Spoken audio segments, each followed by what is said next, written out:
Hey there. So, finding the cemetery where an ancestor is buried can be tricky for any number of reasons. Many times there's simply no record to indicate where the person is buried, so it becomes a guessing game as to which cemeteries to look in. So, how do you begin your search? Well, first, you need to identify what cemeteries were in operation at the time and in the place where the person was likely buried. Okay, so how do you do that?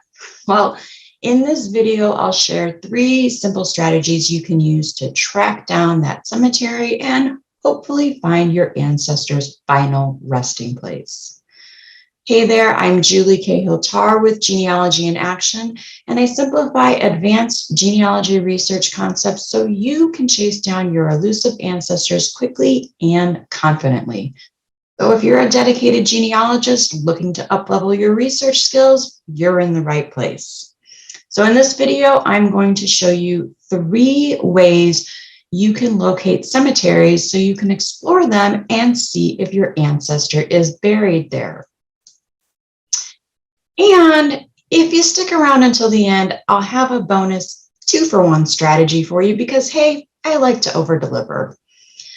All right, so the easiest way to find cemeteries in a particular location is to check out either Find a Grave or Billion Graves online.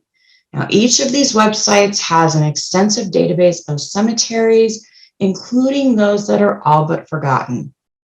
For example, the County Farm Cemetery in Bloomington, Illinois is listed on both websites, even though it is completely inaccessible because it's on private property. Now, what's nice about both of these websites is that you can search by location, such as a town or a county, to see a listing of cemeteries in that locale. So my next strategy is to look at maps. Now, you could always start with Google Maps and look for cemeteries located in a particular area today, but in many cases, these are likely already cataloged on Find a Grave or Billion Graves, but that's not a guarantee. Instead, though, I like to look at historic maps, especially when a cemetery was renamed, relocated, or simply it's so old that it's been forgotten. There are plenty of map resources online that have historic maps, such as David Rumsey's map collection and Historic MapWorks.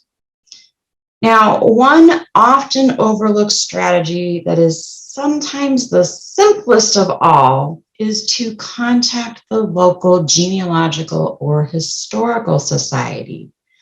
They'll probably be able to tell you about those hidden cemeteries or the history of cemeteries in the area.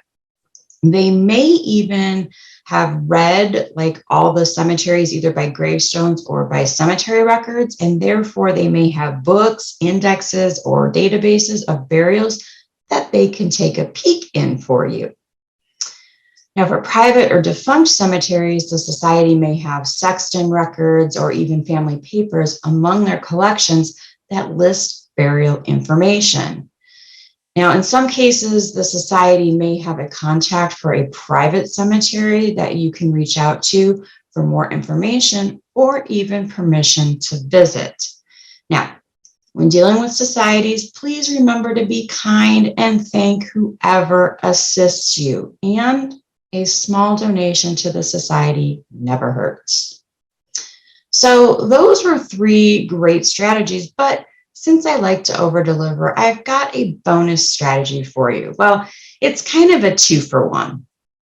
So I also like to take a look at county or town histories and even city directories when I'm making a list of cemeteries for a location.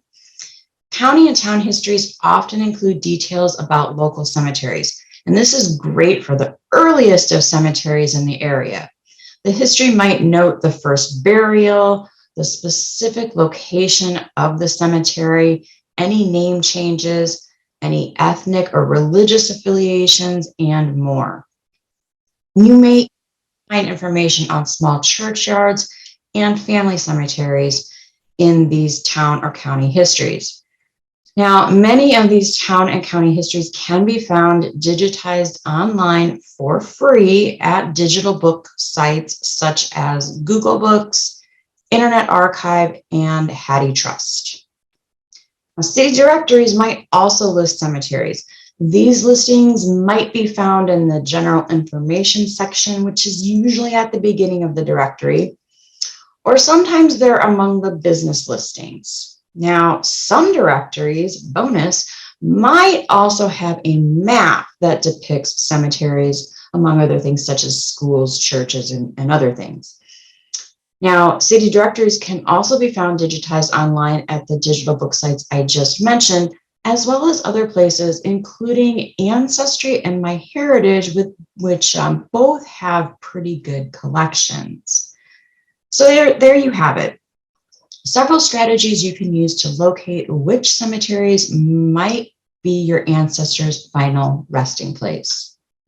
So now it's your turn to take action on what you just learned. Think about a project you're working on where you're unsure where a person is buried. Take some time and use these strategies and start making a list of relevant cemeteries. And for relevant, I mean that a cemetery was in operation at the time of the person's death. It jives with the person's ethnic or religious background, and it was near where the person and or family was living. Now, once you have your list, you can start working through it to see if you can find the burial place. And if you happen upon a great find, I'd love it if you come back here and tell me about your discovery in the comments for this video, because I love hearing a good success story. Well, I hope you enjoyed this video and that you're ready to use these strategies and make a list of cemeteries so you can start working through them and find the final resting place of your ancestor. If you found this video helpful, don't forget to subscribe for more genealogy tips and tricks using the button below and click the little bell so you'll be notified when new videos are released. Bye for now.